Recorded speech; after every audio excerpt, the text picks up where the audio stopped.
Parang kamadali ko. Hindi pa mainit yung kalan. Nilagay ko na yung pancake. Ayan yung order namin. Guys, oh.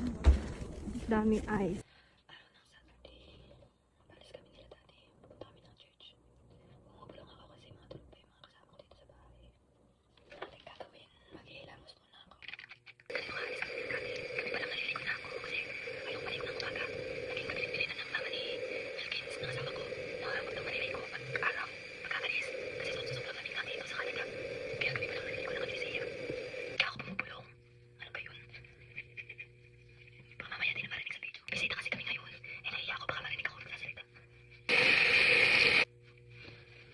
Parang kamadali ko. Hindi pa mainit yung kalan. Nilagay ko na yung pancake. Tapos iba pa yung iba pa yung minuhay ko. Pasaway. Wala na kasing oras. Yeah, come here, come here, come here. I just cooked 2 pancake, bebe, ha? Apo, you need to finish it, ha? Apo. Which one? You want Nutella, not this one? Okay, get the Nutella. When you're cooking pancake, I want Nutella. But if Daddy cooks pancake, I want banana. Okay, get the Nutella. I will put Nutella. Nak, can you please turn off the light there? Please, thank you po. Kasi ito ng Nutella. Pag si Daddy niya daw ang nagawa ng pancake niya, gusto niya yung syrup lang. Pag ako daw, gusto niya yung Nutella. Sari-sari. You want chocolate milk? Yes, please. Ay, wala ka na tanapin. Eh, naubos mo na na. Milk na lang. Ito.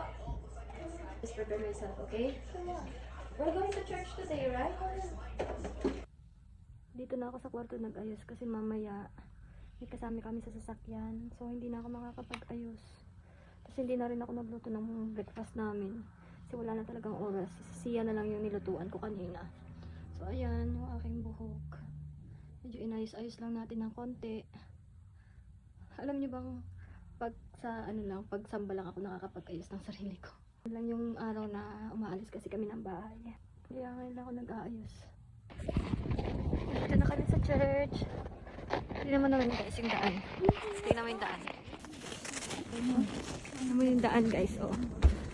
Daming ice. Papasok na kami sa church. Ay, magla-lunch muna kami after church. Magla-lunch kami dito sa May Plengke. Karinderya dito sa Monterreal. Dito kami magtatanghalian. Dumi daw ng aking jacket. Every Saturday dito kami kumakain.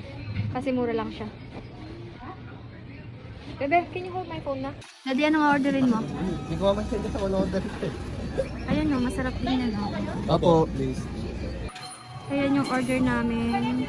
2 gulay, tapos lechon kawali.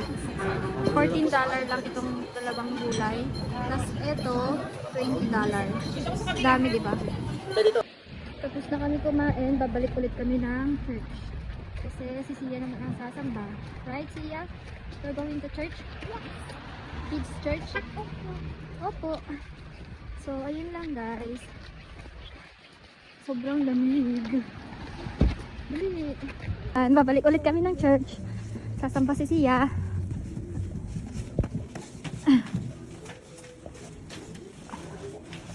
Wrong side na. Dali. Ayun po.